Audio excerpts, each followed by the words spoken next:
Because my dad came from he had a tough upbringing, much tougher than mine. He lost his father when he was very young, and had to fight to become a professional footballer.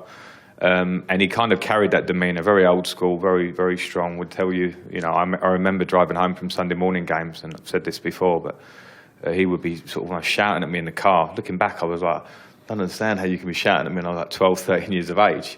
And then I'd get home and I would be crying, and my mum would be the one that would bring me, I don't know, my lunch or a cake or something. That's probably why I was a chubby kid, but she would be the one that would settle me down. And so I'd like to think that I took both of those sort of sides of it in my professional career. Got driven by my dad in that tough way, but had my mum given me those sort of moments. And I remember as I got older, my mum would always be the one, because I'm quite reactive. If I take criticism when I was playing, I'd want to say something back. I'm a bit like that in life, and my mum was always the one to say to me, just rise above it. I remember saying that all the time, rise above, rise above. And when I was younger, I couldn't quite understand it as much as I probably think about it now. And I still don't always rise above it, don't get me wrong, I'm reactive still, but when you have those moments, sometimes you think about mum's words, and probably my dad's actions were probably what kind of moulded me in a footballing sense, for sure, but in a life way as well.